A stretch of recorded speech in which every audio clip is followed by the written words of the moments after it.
Right, guys, before we get on to the show tonight, a special shout out to Elite Treats GLA. They have a variety of cheesecake flavours, such as Biscoff, Baileys, and Oreo cheesecakes. So we'll get started. Cammy, how's yourself for a start? Very hungover today, but Are you? we move on with it, yeah. We move on. So are you gutted that the Cup Vale isn't open? Yeah, we're having some good times in there at the start, Yeah, and definitely. it was just, it felt like we're finally over the kind of hurdle, and now we're back right to the start Back again. around to it. So right, let's get into it. What was life like sort of growing up and stuff like that? Did you have any like sort of hobbies and stuff? Or? In general, I'd done quite a lot of clubs when I was younger. Did you? I was trampolining, football, everything you can name, but the one thing I didn't play was rugby, which is what I play now. But yeah, I did a lot of stuff when I was younger, just the usual kind of kid stuff. Do you know what I mean? Good stuff. Good. I mind you were on the same baby as me back in the day with Mr. Gordon. Yeah, that's the boys brigade, yeah. Man. Yeah, no, that was BB was a very, very good part of my life. I do, as much as it was like your Friday night you were going on. I have so many memories from there, and I do miss it sometimes. It's a bit like school, and I definitely would recommend it to anyone. But it's just, I think it's a dying kind of thing. I don't think anymore. I know. I definitely think like youth clubs and that are kind of in the same boat. But one thing that I'll never forget is Mark Gordon and his class chat. Yeah, cracks a smile. I know. He's good, man. He's good. I remember the one thing that always kind of stuck in my head was like, if you were ever too mouthy or like talkative, it'd always be like, you have 2 years in one mouth for a reason. Yeah, he always 2 years in one mouth for a reason. God gives you 2 years in one mouth for a reason. I know. Who else? Like, did you have like David Ratcliffe and Tom Proctor? Tom Proctor Senior. Yeah, I Tom Proctor Senior. Yeah. It was funny man. Yeah, he did lose the plot. I think we were one of the worst years for a while. All that stuff like that was just a fucking nut job. But no, I never had David Ratcliffe, but obviously I worked with him for my Queen's Badge volunteering. Was that the Anchor Boys? Aye. Yeah. Good stuff, man. Good. Aye, because that's basically you're from your Friday night at 5 o'clock till like 10 o'clock sort of thing. Yeah, it was horrible. Did you ever go out after the BB or that, or did you always just kind of? I mean, I think obviously like when we were there, we were too young to actually go out. But I went to a couple gaffes after and stuff like that. But fair enough. Never really out. Aye, because I think we were the generation that were just coming out of the BB as you were sort of coming into it, sort of thing. Yeah. I think I'm 2001, so you must be 98, aren't you? I'm 97. 97, yeah. So I would have been second year when you were leaving. That's mad. I came in with James Armstrong and everything. Did you? Was he James? That was when they were leaving, yeah. Oh, right. So you were just sort of coming in at that point. Yeah. So I got a year with them. They're all, I think there was like 20 of them. Aye, mate. They made up like pretty much half the BB, and see when they left, it was like quite. It was empty. It was empty. No, good lads, man. I still keep in touch with quite a few of them today. I take it, obviously, the boys you went to BB with, are you still quite close to them? Yeah. I'm still good friends with Ali, Callum. I don't really see Cammy Griffiths and stuff like that much, so they're just kind of in a different kind of bubble phase. But yeah, and if I see them around, then definitely I give them a say hi and stuff like that. But it's just the good thing about BBs was you'd be in a group with people you wouldn't normally be with. Yeah, you know what I mean. Mm-hmm. And it just kind of, I thought it always taught you to be just friendly with everyone, and you get on with everyone. Well, you have to. If you want to go to BB, you have to get on with everyone. I know. Yeah, definitely. I mean, like most of the pals that I can hang about with today are still basically like half of my friend group are from BB. The boy that's got Elite Treats, Jordan Black. He's shout out to him tonight. He's a good BB man. I think remember John. You won't remember me because I was in the but yeah. Fair enough. So when did you sort of realise you had the ability to tan drinks, and how did you get the sort of Cammy will do it page on the go on Instagram? Well, it's funny. It was. I know you were thinking maybe it was something to do with rugby. It came from rugby, but it was actually, I think I was like S5, and I just played a school football match, and one of the sixes who I'd played with was like, "Oh, you remind me of someone I follow on Instagram." So I was like, "Oh," it shows I was expecting it to be like just some like really ugly person or something like that, and then it was Steve will do it, and he was only on like 6 or 7K on Instagram, so. Yeah, I was like, oh, he does look a lot like me. So I followed him and I looked through his pages, and he was doing all these mad drinking videos and stuff like that. And I thought, that's mental. Never really thought I could do it, but obviously I looked like him. So at the time, I wasn't in clubs yet, but we were going to concerts and stuff like that. And I was pretending I was Steve will do it. And he was growing as he went. So I was like, oh, look, I have 30K on Instagram. Look at my Instagram. All the girls and stuff like that. And then I just remember, because he obviously does a stropido, which is like basically putting straw in the bottle for anyone that doesn't know, and then it increases like the airflow, and so it just goes straight down. So when you're normally drinking, you don't use the stropido, your lips just kind of get stuck inside it, and that kind of stops the speed of it. So I tried this stropido, and I was like, oh, I can actually do this. So I just started drinking, I just kept drinking there, and it just like, I would say it's just kind of like practicing, and I just got better, and I can do other stuff and find other stuff to do. But yeah, good stuff. And then I had all these videos, and I had like a fake Instagram. Some people might know. So it was just like a random page, and I just like posted like stupid stuff, but also posted some of those videos on it. And then during lockdown, I just decided, why not just make it one page just for a laugh at it. Defos, man, defos. So I take it like rugby, so I didn't really put a part of that. Was more kind of just that guy that was the year above you at school. So yeah, because when that happened, it was obviously I was like maybe like 17. So drinking culture and rugby, that wasn't what I was really involved in at that point, because when you're playing for under 18s, half the players are 17. So the coaches can't deaf and stuff like that because that's illegal. So that never played a part in it. So see over like I think it's Edinburgh uni you're in now, aye? Yeah. So do you play for the Edinburgh Rugby? Last year I played still at GHA down in Glasgow. I couldn't really make training just with work and stuff like that, so I just go and play for the seconds or the thirds. And it was all right. I enjoyed going to the socials and stuff like that they put on, and it was like just good playing rugby, because I was injured from the summer to Christmas, and then I came back after Christmas and I just played those games, but I was really unfit and like out of shape and stuff like that. So it was just difficult to actually put a place to get into the first team. But next year I've just kind of decided I'm going to play. I've been to most of the GHA trainings, obviously just because I'm not in classes and I'm not in work at the moment. But I have to like kind of commit to Edinburgh Rugby, even though I don't like them that much. They're all a bit snobby for me, but I just want to play if I can. So if I want to play a high, I just need to put in the work and go to training. So sorted. Have you ever played alongside one of the BB boys, Sean Smith? I've never played with Sean before. He was long gone by the time I got up, and then he was going to come along to a game with the thirds, and I was going to play in that, and then I think it got postponed, and then there was a game he was going to play in, and he got pulled out, and then I just wasn't playing with the thirds by the end of the season, so I never got to play with him. I reckon I'll get to play him at one point, maybe after this is all done, but I hope. Who else was there? I think there was another boy. Obviously, Sean was the year above me. I think one of the boys in my year at school that was really good at rugby was Scott Derrick. Yeah, I played with Scott. Yeah. Have you?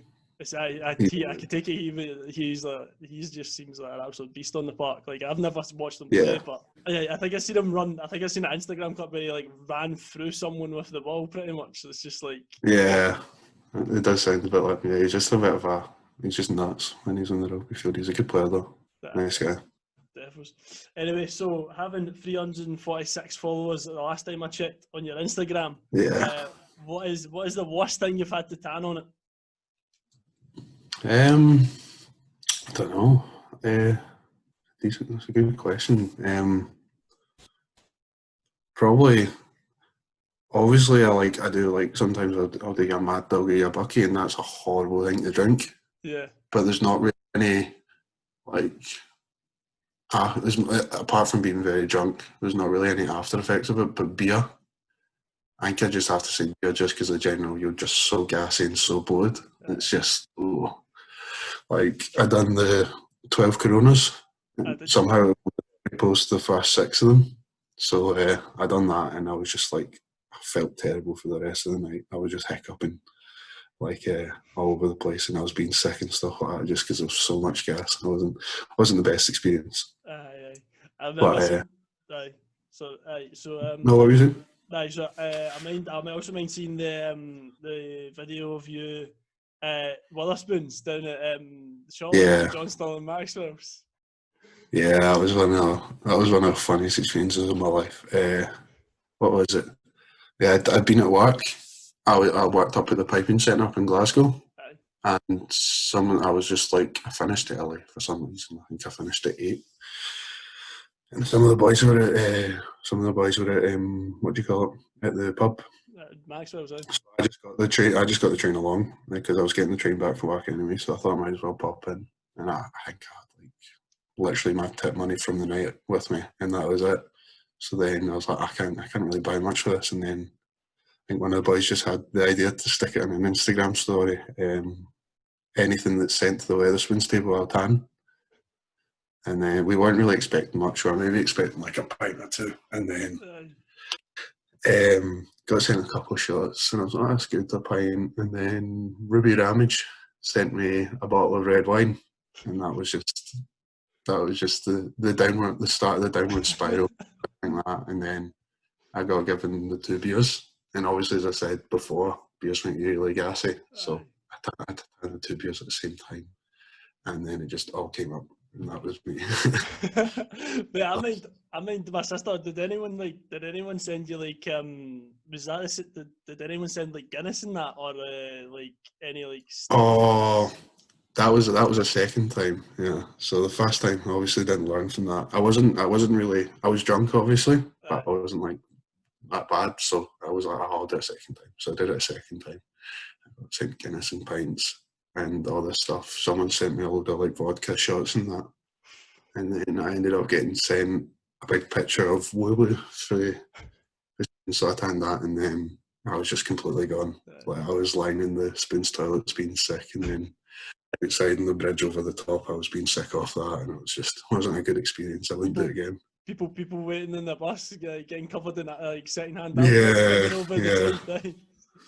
They would need an umbrella to stop that. Fair enough. I was it's just post-lockdown. Me and my pals we ended up going to Spoons, that one at Shawlands, Maxwell's, and we all sat down, right? And obviously, there's a table service up. Yeah. So we were all they always mess it up. So we were in, I think, the week before it or 2 weeks before it, and the waitress came over, and there was hundreds of people there, obviously, because it's a pub. It's one of the only places you can kind of go, and it's a semi, not a social distance. So the waitress came up, and there was right, there's 2 pints. There's a pint of dark fruits and a pint of Tents. We didn't order them. Yeah. He was like, just take them. I don't care. I'm not going to go back and find the right table. So we were like, right, okay, free drinks. So we just had 2. And then we went another time. I think this was maybe 2 weeks later with my pals, and the kind of lockdown restrictions started getting a bit stricter.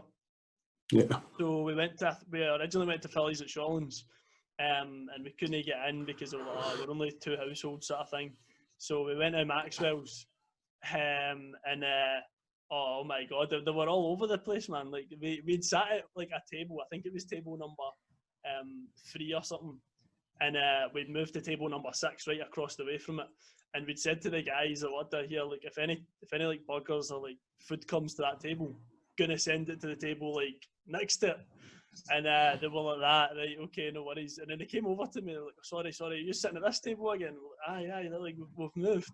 Like, how could you get this, like, how could you get it like wrong and stuff like that? Yeah. So I went and I put an order on my phone for I think it was 2 pictures. And I went to the toilet, or like I went outside, I think it was, and the reception was pretty bad on my phone, obviously, inside Maxwell's, because you don't get any reception in there. So I went outside, placed the order, and as soon as I come in, I didn't ask for my table number, so I went up to the bar. I was like, "Here, look, are these drinks coming? I've just ordered them." And they said, "No, look, someone's away up with your drinks already." So I'm like, "This is really quick." So they came up to our table, 2 pictures of Woo Woo. I think it was a double rum and apple juice, a pint of Tennent's, and a pint of Dark Fruits. And they were like, "Here, just take them." So we're sitting there like, right, we'll wait about 15, 20 minutes to see if they've realised they've made the mistake. And if they don't, we'll just claim they're ours and just start drinking them. So we waited about 10, 20 minutes, and we're sitting there like, no one's taking these. So we're like, right, okay, take the drinks off the tray that was at the end of the table. We just started drinking them. 5 minutes later, one of the wee guys comes over and goes like that, "Sorry guys, you're going to need to leave. You've taken drinks that aren't yours." And we were like that, you've messed up the blooming order. Yeah. Oh, spoons is just, I just don't like that. I just don't like them. You do get your good spoons, but it's basically what a lockdown pub is, what the pubs were like at lockdown, because obviously there's no music. And then on top of that, it's just a disgusting place. Mate, it's like a library for drinking, isn't it? Yeah, it's like just no TVs. The only way people go is because it's so cheap and horrible. But yeah, it's good. It's good for before shed. Definitely, man. Definitely, yeah. That's what I'll give it.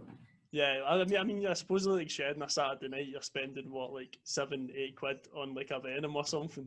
So if you're in there having like pints of Tennent's at like $2.50 a pop, you're winning. Yeah, it makes the bank account easier to look at in the morning. Defos, man, defos. So one of the clips that is on your Instagram is obviously Stone Cold Steve Austin with the Stellas. I love that. Yeah. I love that video. It's like your pal sitting there, is like, "Porn star martini," and you just come out with the best. Yeah, it's class, man. What were you doing? What's that inspired the video? Like, what's that in? I don't know. Sometimes I just get like, just for growing up watching just stupid videos on YouTube, I think up all these stupid ideas in my head and want to do them. I mean, I have a whole catalogue in my head of things I just want to do, and then just over lockdown, I just came in all this money with a follow and everything. I got my holiday money back, I got my rent money back, I didn't have to pay rent, so I just had a bit of spare cash lying about, so I thought I might as well do it now. Because I would always think about doing it, and then just the timing wouldn't work, or I didn't have the money to buy the top and the bulb cap and stuff like that, and waste 4 cans of beer on it and stuff. But yeah, and also I've been a big wrestling fan for a while, so fair enough, man. I've always wanted to. It was good, man. The RKO as well, man. At the end, it was quality. He's just sitting there, like just laughing. Yeah, I've always enjoyed wrestling. I remember playing it in the back garden in the trampoline and stuff like that. So. Mind the days. Do you mind there would be the odd time it got taken too far? Yeah, it would mainly be taking it too far. I don't think I was ever the one crying. It would always be my wee. I was about fucking 5'7" when I was 12, and then my wee pal was like 5 foot. I'd just end up always making his nose bleed or something like that because I was too rough. It taken too far. Defos. So obviously Steve will do it. Similar Instagram page like yourselves. Like see with Steve, he's got that bud that's only Selena. bud. Yeah. That's amazing. She's a better, yeah. No, it's a bit surreal seeing it, because at the start when I fast forwarded him, I texted him and I was like, "Oh, we look alike," and he was texting me for a bit and he gave me a couple of shout outs on the page and just stuff like that. And then obviously he's just gotten massive, like beyond belief.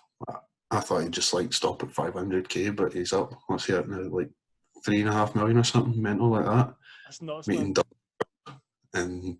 and all these things going to the UFC with Dana White, and it's just a bit nuts how massive he's gotten, if you ask me. I suppose it's like you seen KSI when he started doing the YouTube stuff and that. Yeah. Like you were like that. He's just like reviewing games. He's doing Q&As with his mum and dad. Like now he's doing boxing. He's like rapping and stuff with Craig David. You would never have thought. Yeah. It is just mental. They're just guys like you and me who just happen to just fall into it. Come across a good thing through what they started. Anyway, I usually do this with most of my guests. I didn't do it with the last guest, my old swimming coach. I've started to ask this sort of question to my guests. What would your last meal be? I've thought about that. I don't know. Because there's a lot of stuff. I don't think I could choose the last meal. It'll probably be like, because you always think about having certain foods, and then when you're having it, it's good, and then after it disappoints. I feel like, but I like Jamaican jerk chicken, so I'd probably have that with some rice, and that would do me. Since you love a good sesh and a night out as well, what would be your last place for a night out? Shed, mate. That's the way Shed. There's just too many memories there. It's just like really like when I was in Edinburgh. Obviously, like when I moved to Edinburgh for first year, I was going to clubs and it was fun. It was all right, and then I hadn't been coming back a lot just because I'd been working, and I've obviously just moved to a new city, so I'm just trying to settle in up here. So we're going to Why Not and stuff like that up in Edinburgh, and it's decent, especially for my course because I'm in PE, so it's a very sociable course. And like, everyone will go on the nights out on a Wednesday, and they basically have a corner. It's like the back left corner, and they call it the PE corner, and Why Not? So it's fun and everything, but just coming back home, walking into the Shed and just seeing like within the first 10 minutes seeing 20 people, it's just a different gravy, I think. Aye, definitely. Do you ever get the fear from it the Sunday or the Monday? I always have the fear, yeah. See it from like November to like just before lockdown started, I was just going through a stage where I was going and I was just getting blackout drunk every single time and not remembering anything the next morning. And I'd just have the fear. Even if I hadn't done anything, I'd have the fear anyway. It's just a bit. It's always you thinking in your head, oh, I was speaking to them. What did I say to them on Saturday? Yeah. I just when I'm drunk, I just chat up out of shit, just to anyone. I mean, I've had the fear about chatting to you once at Cartvale. I had the fear this morning. Did you? But yeah, do you just have like a wee flat thing last night with your pals at uni?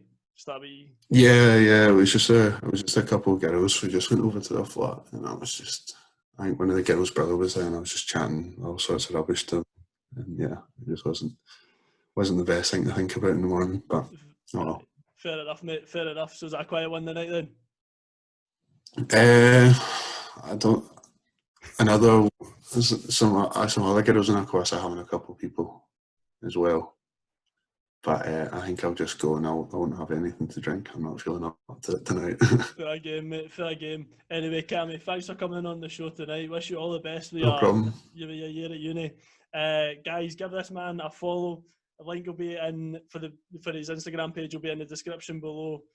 Cheers again, Cammy. All the best. No problem, mate. I'll see you later. Yeah. Have a good one.